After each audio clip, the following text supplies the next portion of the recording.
스카이 리플레이스먼트에 대해서 한번 알아볼 건데요. 예전에 제가 매치 무브라는 영상에서 이제 하늘을 합성하는 방법을 소개를 좀 해드려 봤는데요. 그 방법보다 조금 더 간단한 방법이 있어서 오늘 한번 소개를 해드려 보겠습니다. 플러그인으로 이제 할 수가 있는 건데요. 사용법은 굉장히 간단한데 배경이 되는 이 하늘과 이제 전경을 분리해내는 여러 가지 이제 스킬이 있는데요. 오늘 그 부분에 대해서도 조금 자세히 다뤄보도록 하겠습니다. 일단은 노드를 하나 만들어 주시고요. 이펙트 패널을 연 다음에 이제 스카이라고 치게 되면은 바로 이제 나오고요.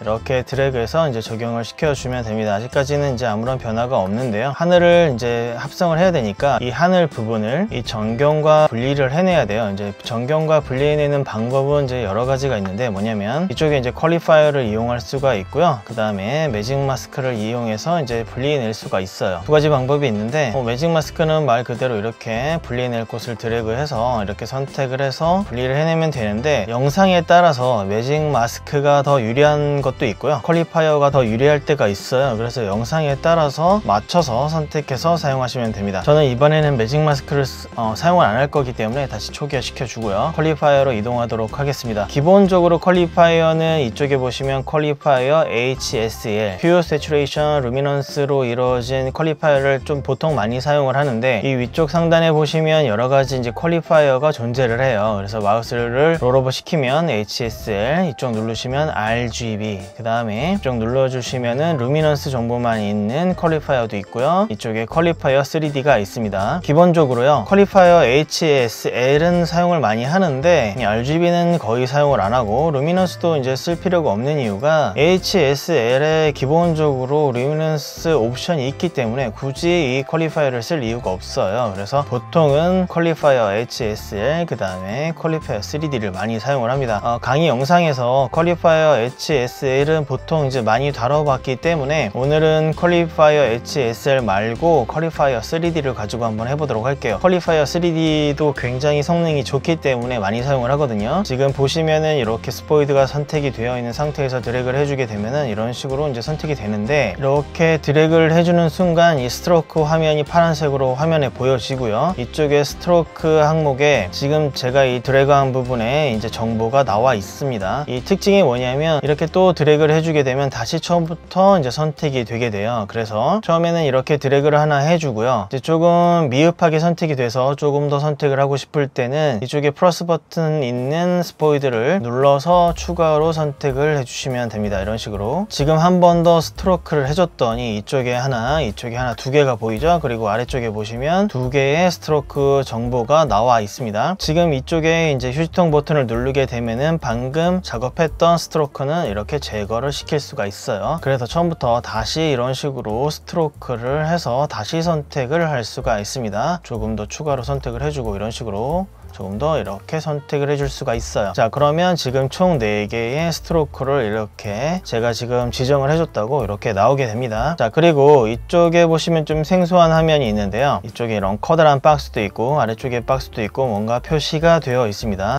이쪽에 보시면은 크로마, 루마, 어저스먼트라고 되어 있는데요. 크로마는 말 그대로 색조를 말하는 거예요. 그러니까 색상 영역을 말하는 거고, 루마는 말 그대로 저희가 익히 알다시피 루미넌스를 말하는 겁니다. 그러니까 밝기 정보를 말하는 거죠. 그래서 지금 이쪽 큰 박스를 보게 되면 이 큰 박스가 바로 크로마 영역을 말하는 거고요. 이 아래쪽에 있는 작은 박스는 루미넌스 정보를 말하는 겁니다. 그래서 크로마 영역과 이제 루미넌스 부분을 따로따로 이제 분리해서 좀 더 정밀하게 이제 선택을 할 수가 있는데, 이 X, Y 이 각도 표시가 있는데 이게 뭐냐면 일단은 값을 옮기면서 한번 보여드려 볼게요. 제가 지금 이렇게 드래그를 해서 하늘 부분을 선택을 했잖아요. 그 선택한 부분의 영역이 이 색조 영역에서 이 정도 차지를 한다라는 걸 보여주는 건데, X, Y는 이 크로마의 좌표를 말하는 거예요. 그래서 X를 이렇게 값을 옮겨주게 되면은 이런 식으로 옮겨가게 됩니다. 반대로 이렇게 왼쪽으로 드래그해서 마이너스 값을 가지게 되면은 이런 식으로 이렇게 이동을 하게 돼요. X 표시 위에 더블 클릭해주면 다시 초기화 세팅이 되고요. 다시 Y 값을 옮겨주면 이런 식으로 마젠타 색상으로 옮겨가게 되고, 쭉 내리게 되면은 약간 사이안 컬러 쪽으로 이렇게 이동을 하게 됩니다. 이 아래쪽에 있는 각도 표시를 돌리게 되면 이게 이렇게 회전을 시킬 수가 있습니다. 이런 식으로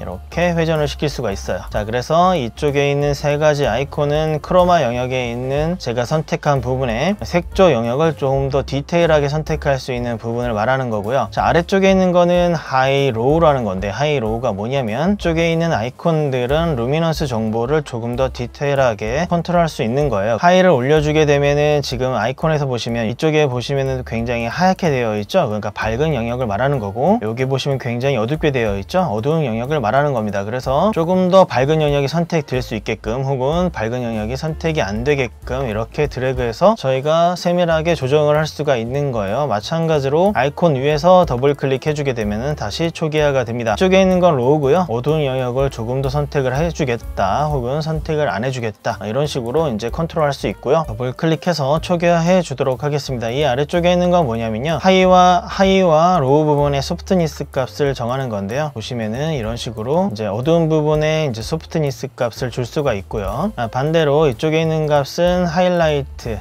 밝은 부분의 소프트니스 값을 컨트롤할 수 있는 값입니다. 또 좋은 기능이 하나가 있는데 뭐냐면, 지금 이 크로마 영역에 있는 제가 드래그한 영역에 이 색조 부분을 보게 되면은 경계가 굉장히 좀 딱딱한 걸 볼 수가 있어요. 소프트니스 값이 많이 적용이 안 되어 있죠. 이쪽 위에 보면은 A라는 아이콘이 하나가 보이는데요. 마우스 롤오버 시키면 아답티브 크로마 소프트니스라는 값이 있습니다. 그래서 이거를 눌러주게 되면은 이 크로마 영역에 있는 색상의 정보가 굉장히 소프트하게 바뀌는 걸 볼 수가 있습니다. 이쪽에 보시면 이 소프트니스 값을 추가로 조금 더 컨트롤할 수가 있는데요. 자, 이렇게 키워주게 되면은 조금 더 이 색상 영역이 소프트하게 풍부하게 선택되는 게 보이고요. 아래쪽으로 내려가면 다시 이렇게 딱딱하게 소프트니스 값이 줄어드는 걸 저희가 확인할 수가 있습니다. 다시 이 아이콘에서 더블 클릭하면은 다시 초기화 상태가 됩니다. 자, 이 정도 만들어 주고요. 프리 필터 값 살짝 주고요. 그 다음에 클린 블랙 살짝 주도록 하고, 클린 화이트 살짝 주도록 하겠습니다. 그리고 블러 레디어스 값도 살짝 주도록 할게요. 그리고 위쪽에 보시면 제가 스트로크 한 것들이 화면에 이렇게 지금 계속 나오고 있잖아요. 이게 지금 화면을 보는데 약간 불편하게 계속 보이기 때문에 이제 안 보이게 만들 수 있고요. 이쪽에 보시면 이렇게 아이콘을 눌러주시면 이 스트로크 한 거를 숨기고 다시 나타나게 할 수 있습니다. 그리고 이쪽에 보시면 기본적으로 YUV 색공간으로 되어 있는데, 다른 색공간으로도 바꿔서 작업을 할 수가 있습니다. 만약에 본인이 선호하는 색공간이 있다면 여기서 바꿔서 작업을 하시면 됩니다. 저는 이 정도 해주기로 하고요. 이렇게 만들어 준 다음에 다시 이제 이쪽 탭으로 가신 다음에 보시게 되면은, 여기에 보면 스카이라는 하늘 부분에 불투명도를 조절을 할 수가 있어요. 일단은 지금 전경과 배경이 되는 하늘을 분리해냈기 때문에 분리를 다 마친 다음에 이 불투명도 값을 올리게 되면은 이런 식으로 이제 하늘 부분이 나타나게 됩니다. 자, 이 스트로크는 계속 나타나고 있으니까 꺼주도록 할게요. 자, 이쪽에 보시면 스카이 컬러가 있고요, 호라이즌 컬러가 있습니다. 그러니까 하늘 컬러, 그 다음에 지평선 부분이 되는 부분에 컬러를 조절할 수가 있고, 이 호라이즌 소프트니스 값은 하늘과 이 지평선 부분에 이 소프트니스 값을 조절하는 건데요. 줄여주게 되면 이렇게 딱딱하게 경계가 소프트니스 값이 사라지게 되죠. 자, 이런 식으로 바꿔줄 수 있고요. 그 다음에 부피를 조절을 할 수가 있습니다. 이런 식으로 해줄 수 있고, 이 앵글도 바꿀 수가 있어요. 이런 식으로 바꿀 수가 있고, 다시 더블 클릭해 주시면은 마찬가지로 이제 초기화가 되고요. 이런 식으로 좀 더 소프트니스 값을 줘서 좀 어색하지 않게 만들어 주도록 하겠습니다. 그 아래쪽에 보시면은 구름의 불투명도를 조절할 수 있어요. 그래서 지금 0으로 되어 있는데 값을 주게 되면은 이제 구름이 나타나게 됩니다. 이 아래쪽에 있는 옵션들은 이제 이 구름의 모양이나 여러 가지를 조절할 수 있는 컨트롤 바인데요. 이 클라우드 스케일을 변경하게 되면은 이제 말 그대로 이제 구름의 크기를 변경을 할 수가 있고요. 쉐입을 변경할 수가 있는데, 클라우드 쉐입을 아래쪽으로 0의 값에 이제 가깝게 해주면은 이제 세로로 길어지게 되고요. 값을 많이 줘서 오른쪽으로 슬라이드를 옮기게 되면 이렇게 가로로 길어진 구름을 만들 수가 있습니다. 적당한 모양을 만들어 주시고요. 이거는 약간 왜곡을 줄 수가 있는 거고요. 그 다음에 디테일을 좀 살릴 수도 있고 죽일 수도 있고, 이런 식으로 만들 수 있습니다. 클라우드 필은 필을 점점 주게 되면은 구름의 양이 많아져요. 그래서 점점 이렇게 구름이 많아지게 됩니다. 그리고 점점 이제 0의 값으로 가게 되면은 이제 점점 구름이 없어지게 되는 거죠. 이런 식으로 적당한 구름의 양을 지정을 할 수가 있고요. 크라우드 컨트라스트는 마찬가지로 구름의 대비를 좀 높이고 줄일 수 있는 겁니다. 이런 식으로 컨트롤할 수가 있어요. 그리고 크라우드 타임을 옮기게 되면은 여러 가지 시간에 따라서 이제 구름의 모양이 변하잖아요. 이제 그거를 지정할 수 있는 건데, 저희가 사용할 때는 이 화면상에 내가 좀 마음에 드는 구름의 위치라든가 모양을 만들 때 이렇게 바꿔주시면서 이렇게 만들 수도 있습니다. 물론 애니메이션도 걸 수가 있어요. 이런 식으로 이제 해줄 수가 있습니다. 그리고 한번 플레이를 시켜보면 이제 문제가 있는데 뭐냐면, 지금 이렇게 플레이가 되고 있는데 보시는 것처럼 구름은 그대로 가만히 있다 보니까 지금 이 전경이 되는 부분은 이렇게 위치에 이동이 생기고 있는데, 배경이 되는 구름은 그대로 가만히 있다 보니까 되게 어색하죠. 그러니까 이 구름이 이 전경이 되는 부분과 똑같이 움직여야 되잖아요. 그래서 트래킹을 걸어줘야 되는데, 트래킹 걸어주는 방법은요, 아래쪽에 내려보시면은 스카이 포지션이라는 항목이 있습니다. 그래서 이쪽에 보시면 매치 모션이라고 되어 있고요. 클릭을 해주면 여러 가지가 나오는데요. 키프레임으로 해주겠느냐, 아니면은 포그라운드를 트래킹 해주겠느냐, 아니면은 하늘 부분, 원래 오리지널 하늘 부분을 트래킹을 걸어주겠느냐, 그 다음에 FX 트래커를 사용하겠느냐, 이런 것들인데요. 가장 많이 사용하는 거는 포그라운드예요. 왜냐면은 저희가 지금 이 배경이 되는 하늘 부분 말고요, 이 전경이 되는 부분에 맞춰서 이 부분의 동작과 맞춰서 하늘이 움직여야 어색하지 않겠죠. 그러니까 포그라운드를 트래킹하는 게 가장 유용합니다. 그래서 트랙 포그라운드로 만들어 주시고요. 아래쪽에 보면 트래킹을 걸 수 있는 버튼이 있어요. 그래서 이걸 눌러 주시면 이제 트래킹이 걸립니다. 한번 눌러 보도록 할게요.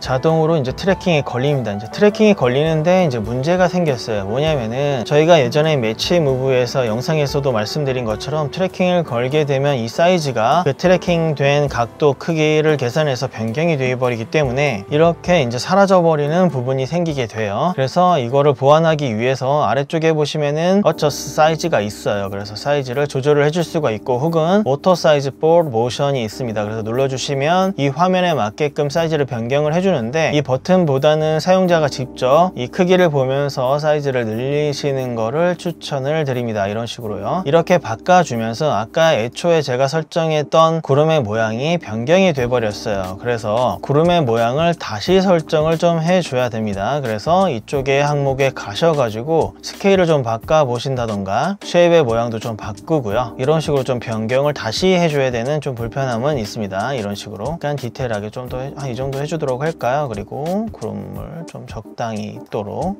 만들어 주도록 하겠습니다. 이런 식으로 만들어 주고요. 구름이 원하는 위치에 갈 수 있도록, 이 정도 위치에 갈 수 있도록 만들어 주도록 할게요. 자, 그리고 플레이를 시켜 보면은 이제 이 구름 부분이 이 화면에 맞게끔 트래킹 돼서 같이 움직이는 거를 저희가 이제 확인할 수가 있습니다. 자, 이런 식으로 이제 간단하게 스카이 리플레이스먼트를 통해서 하늘을 합성을 할 수가 있어요. 그래서 처음 화면과 한번 비교를 한번 해보도록 할게요. 처음에 이런 식으로 하늘이 굉장히 탁하고 좀 답답한 부분이 있었는데, 스카이 리플레이스먼트 플러그인을 통해서 이런 식으로 이제 합성을 시킬 수가 있고요. 그리고 또 간단한 걸 할 수가 있는데 뭐냐면, 이 아래쪽에 보시면 Foreground Appearance라는 항목이 있고요. Adjust Foreground를 누르시게 되면 이제 사용할 수가 있는데, 이게 뭐냐면, 예를 들면 지금 템프나 틴트 항목을 이렇게 변경을 해주게 되면은 화면 전체에 이제 적용이 되기 때문에 쓰기가 어렵잖아요. 그런데 이 전경 부분만 간단하게 색 보정을 하고 싶을 때 사용하기에 좀 용이한 거예요. 지금 하늘과 전경색이 분리가 됐기 때문에 여기서 변경을 해주게 되면은 이 전경, 분리해낸 이 전경 부분에만 이렇게 밝기를 바꾼다던가 채도를 바꾼다던가 템퍼처나 틴트 항목을 바꿀 수가 있어요. 다시 좀 초기화를 시켜주고요. 살짝 더 밝게 만들어주고요. 그 다음에 채도를 살짝 올리도록 하겠습니다. 자, 이런 식으로 이제 바꿔줄 수가 있는 거예요. 값을 좀 너무 많이 올린 것 같으니까 살짝만 주도록 하겠습니다. 이런 식으로. 그래서 플레이를 시켜보면은 이런 식으로 이제 적용이 되는 거죠. 자, 처음 화면과 비교를 다시 해보면 이런 식으로 좀 답답한 하늘을 이런 식으로 이제 합성을 할 수가 있습니다. 그리고 또 재미난 게 있는데 뭐냐면은 매치 무브에서 저희가 이런 식으로 노드에 입력을 하나 더 받아서 다른 하늘 이미지를 합성을 했잖아요. 마찬가지로 스카이 리플레이스먼트도 다른 하늘을 따로 이제 스틸이나 동영상 하늘을 가지고 와서 합성을 할 수가 있어요. 그래서 하늘 부분 이미지를 가지고 와서 이 입력 부분에 연결을 해서 합성을 할 수가 있는데, 하지만 이제 매치 무브가 다른 하늘을 가져와서 합성하는 부분은 매치 무브가 저는 조금 더 좋다고 생각을 하기 때문에 굳이 이제 스카이 리플레이스먼트에서 다루지는 않도록 하겠습니다. 그래서 오늘은 짧게 스카이 리플레이스먼트에 대해서 한번 알아봤습니다. 좀 도움이 되셨으면 좋겠네요. 영상 끝까지 시청해 주셔서 감사합니다.